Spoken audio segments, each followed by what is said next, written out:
Enough of this racket! Get out of here with that baby, right now! In the middle of the night, my husband was fed up with our baby's crying.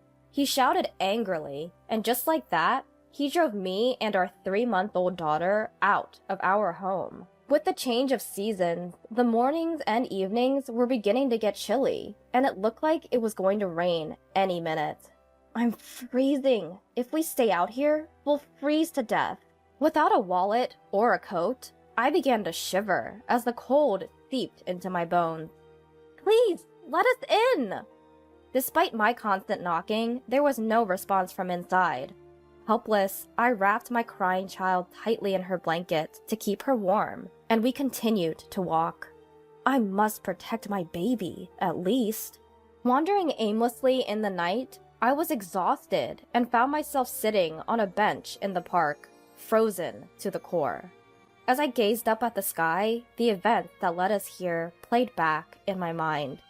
How did we end up in this situation? Tears that I could no longer hold back streamed down my cheeks. My name is Olivia, and I am 31 years old. My parents divorced when I was in middle school, and my mother single-handedly sent me to college. 2 years ago, while crossing a pedestrian lane, she was hit by a car and passed away. In exchange for a huge accident compensation, I lost my only family member, leaving me in a state of despair. During this time, Benjamin, who was my college classmate and now my husband, was there to support me. Olivia, you can always lean on me when times are tough. His kind words comforted my aching heart, and we started dating. A year later, he proposed, and we got married. I was grateful that we were blessed with a child so soon, and I thought we could build a happy family. I'm pregnant. We're already 3 months along. What? Are you serious? I thought he would be thrilled, but since he learned about the pregnancy, my husband strangely became distant. Not only that, his attitude became increasingly cold. What is this dinner? Isn't this just fast food? I'm sorry. Morning sickness hit me hard. I couldn't cook. If you can't even manage now, I worry about the future. Useless. The only thing I could do was watch my husband's back as he stormed off after his harsh words. Even when my belly became heavy and bending down became a challenge, he wouldn't lend a hand. Still, I believed that once our baby was born, he would return to his kinder self. After the birth, he visited the hospital right away, but after that, he never showed his face, claiming he was busy with work. When I was discharged, I had to take our daughter home alone. And that's when the real nightmare started. When my daughter and I got home, my husband began yelling loudly every night. The baby's crying, it's too noisy. I have work tomorrow. How am I supposed to sleep? I understand where my hard-working husband, who supports us, is coming from, but I can't seem to soothe our crying daughter. If only my mom was here. With each passing day, I felt a deepening rift between my husband and me, plagued by a sense of loneliness. Even though our daughter is very quiet during the day, when night falls, it's as if she senses her father's tense and angry mood and starts to cry. I don't know what to do anymore. This life is the polar opposite of the warm and happy family I envisioned. My husband leaves all childcare responsibilities to me, claiming he's busy with work. On his days off, he'd say he can't relax at home and would go out. Running around all day taking care of a baby left me exhausted, both physically and emotionally, and our daughter's night crying seemed to get worse each day, as if she could sense my distress. One night, my husband's anger reached its peak. Get out of this house with that baby right now! I can't do that. Before I could finish my sentence, my daughter and I were thrown out into the cold night. Without keys, a wallet, or a cell phone, I couldn't go back home and was left feeling helpless. I wrapped my daughter tightly in a blanket to keep her warm, held her close, and just kept walking until I sat down on a bench, cursing my life. We were supposed to be happy. How did it come to this? As if expressing my inner turmoil, my daughter started crying again, but I was too worn out to move. Just as I was starting to feel faint from the cold, An older woman's voice called out, "Are you okay? Mom?" For a moment, I thought my deceased mother had come from the afterlife. I lifted my face to see a stranger, looking worried. "What are you doing in such a cold place?" "My husband kicked me out because of our baby's crying." "Did you two have a fight? You'll catch a cold here. Come, stay at my place." But as I hesitated, not sure if I should impose on a stranger, she took my daughter from me, started soothing her, and my daughter suddenly became cheerful. "It's okay. Don't worry. Let's go somewhere warm for the baby's sake." Upon entering the house, my daughter was gently wrapped in a soft blanket to ward off the chill. "Drink this to warm up." She even offered a warm glass of hot milk. My daughter, nestled in her arms, started to sleep peacefully, her gentle snores echoing in the quiet room. I can't believe it. No matter how much I tried, she just wouldn't calm down. It can be quite tough if you're not used to it. I recently became a grandmother, and I've been taking care of the little one occasionally. Maybe that's why I've become so sensitive to a baby's cries. I'm glad I decided to check on the noise. Looking closely at the woman, her gentle smile tugging at the corners of her eyes, she was around the same age as my mother. The warmth of her atmosphere allowed me to feel at ease for the first time in a while. "I'm sorry for intruding like this." "It's okay. We should help each other out in times of need. Do you need me to take you home? Do you live close by?" "No, I might just get thrown out again." Seeing me stumble over my words, she kindly offered me to stay until morning. Her kindness moved me to tears again. "Thank you so much. My name is Olivia." "Wait a minute. Isn't your baby's name Anne?" "Yes, but how did you—" Turns out, this woman was Jackson, my husband's direct superior. She had sent us a gift when our daughter was born, so she remembered Anne's name. I was surprised at the coincidence and regretted complaining about my husband to her. "We're always grateful for your help. The thing is, my husband has been busy with work lately, and he seems quite tired." "That can't be right. Your husband has been on parental leave for the past 2 months. "What? But he says he goes to work every day. He even said he has work tomorrow." "Tomorrow is a holiday. The office will be closed. I wonder what he's up to." I had no idea that my husband, who I thought was always working, was actually on vacation. However, I did notice a sense of excitement on the days he was supposed to be at work. Ever since I got pregnant, my husband's behavior has changed, and I have been feeling something off recently. As I wondered how to investigate my husband's actions, Jackson suggested an idea. "Why don't you check his social media? You can use this computer." She pointed to a computer in the corner of the room and turned it on. I gratefully accepted her offer and started scanning my husband's social media.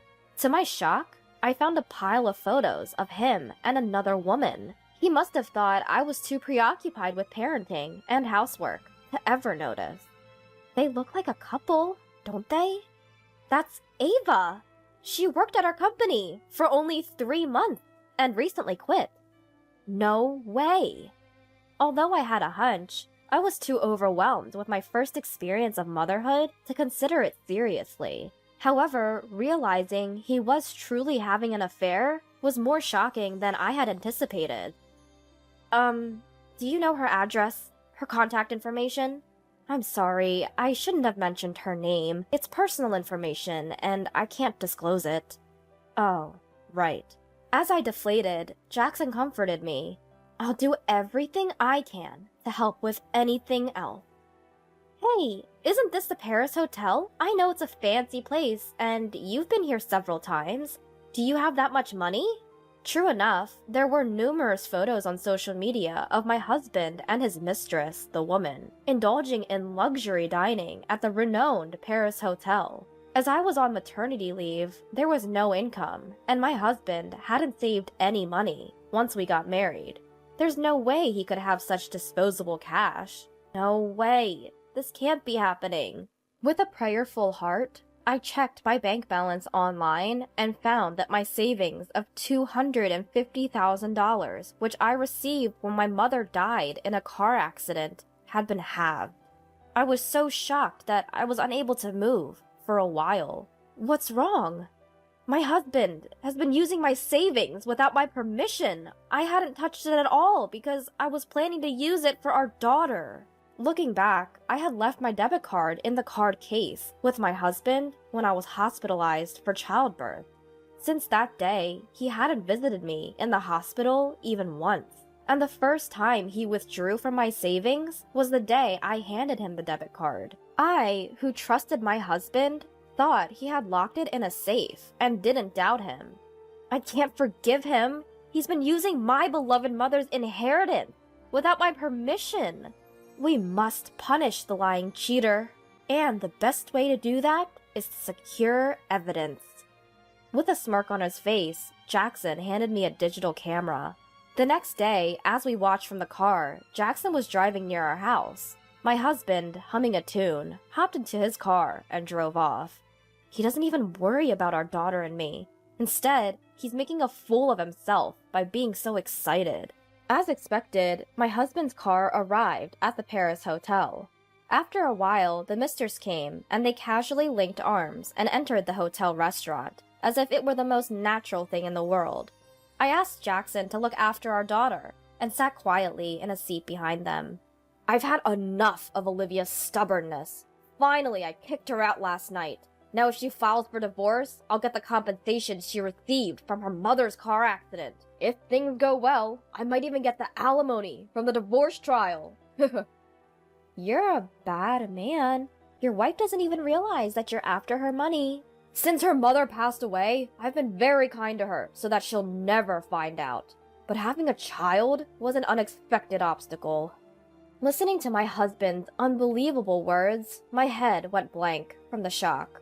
Unaware of my feelings, my husband, swinging the key to the hotel room, heads for the elevator with the woman. When I secretly followed them, even though it was just a brief moment before the elevator arrived, the two of them began to hug and even start kissing. Even though I was prepared, seeing the affair in action was painful. A chill ran down my spine at my husband's voice, saying, "This is a pre-celebration for kicking Olivia out. Let's have a blast today." Unable to speak up, the two of them were swallowed up by the elevator. Left behind, I was so frustrated that I couldn't say anything, and I was overwhelmed with sadness and despair. I couldn't stand and fell to my knees right there. At that moment, the sadness that dominated my heart began to turn into a desire for revenge. It's too cruel to betray me like this. I can't just let this go. That evening, timing my return for when my husband got home from work, I made my way back to the house. "Whoa, look who's back." "I'm sorry, I'll do whatever you say from now on. Please, let me back in the house." To tighten the noose around him, I decided to play the part of the obedient wife for a little while, quelling my rising anger. "Fine. From now on, I'm not giving you any living expenses. Do whatever you want." Understood. Without uttering a single word of disagreement and not mentioning divorce, I was clearly annoying my husband. Despite his continued horrible attitude, I kept tolerating it. And while my husband pretended to be at work but was meeting his mistress, I was searching for the house for evidence of his affair. I found several receipts for hotels and meals in his bag and suit pockets, but that alone seemed like weak evidence. So I traced to social media under the woman's name, and her identity was finally revealed. 2 weeks later, all the preparations were ready, and I, once again, visited the notorious Paris hotel. The two of them were nonchalantly having dinner and getting cozy in public, as they did before. I approached them as they were about to get on the elevator. "What are you doing here?" Why are you here?" "I am obviously here for a work meeting." Quickly shaking off the arm entwined with his mistress, my husband, looking guilty, tried to escape. "That's odd. Today's a day off, isn't it?" Hearing my strong, sharp voice, he turned around in surprise. "What? Jackson, you're supposed to be on parental leave, right? How come you're working? Well... My husband, looking pathetic and flustered, had never dreamed I'd be with his boss. His mistress, the woman, also seemed quite surprised, and was at a loss. Hello, Ava. Long time no see. Yes, The mistress, called by name, seemed nervous and unsure of what to do, looking down. The strange atmosphere was palpable, and I could feel the surrounding people staring at us. Since we're drawing attention, let's move this to the room you guys booked. Unless you want me to scatter these photos around here. Is that okay? As I showed the photos that proved their affair to my staggering husband, he quickly grabbed my arm and pulled me into the elevator. Jackson caught the fleeing mistress and brought her along.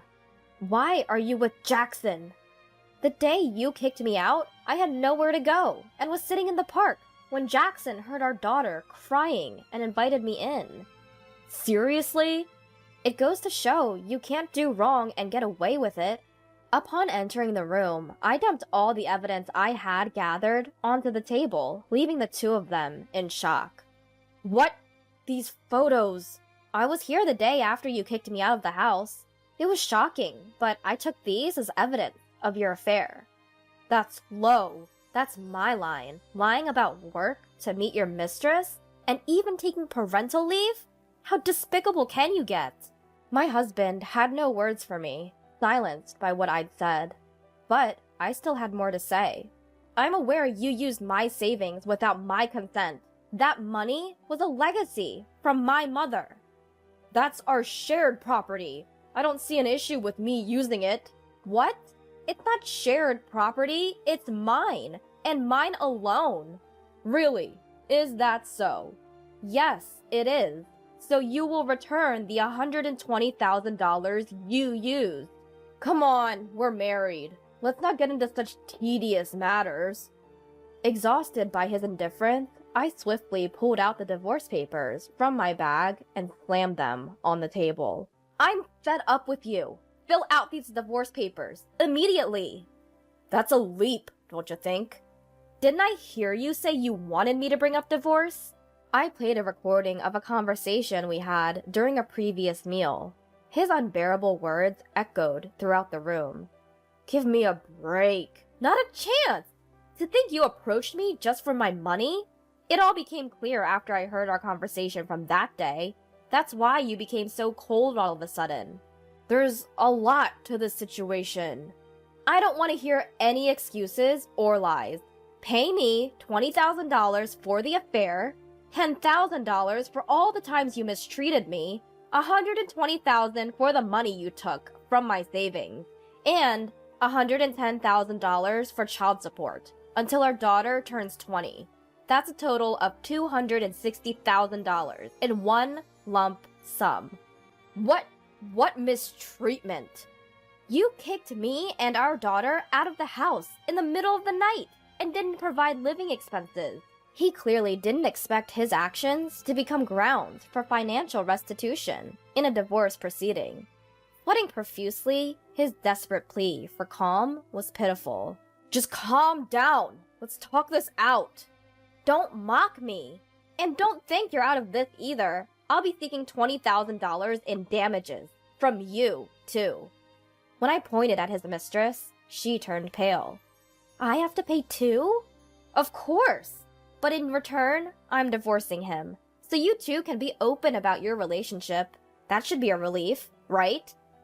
This is a problem. I'm sorry. Forgive me. My desperate husband apologized, while his mistress was speechless, her mouth gaping open. I took the house keys and card case from my husband's bag. I sold the house that was in my name. Jackson reported everything to the company, and it seems you're going to be fired. When I told your parents about this, they were absolutely furious. They're considering cutting ties with you, so you've lost everything, haven't you? Please, spare me. This one time, I'll be a good husband. I promise. My husband's plea, his face a mess of tears and snot, was the most pitiful sight I'd ever seen, and it completely wiped away the last shreds of compassion I might have had for him. It's absolutely pathetic that he thought such a lie would work on me. We turned our backs on the sorry spectacle of those two and left the room. My husband was officially fired, losing not just his home, but his workplace too. I didn't want to see my husband ever again, so I arranged for a divorce through a lawyer. I demanded compensation for the divorce, the money he had squandered, and child support. His parents were furious with him, and since he couldn't pay all the compensation in one go, his father forced him to work in a mine. He would have his wages garnished to pay me back. I got an immediate payment of $20,000 from his mistress. My daughter and I left the house we've been living in, bought a small apartment, and started our new life. The moment we started living here, my daughter's night crying stopped completely.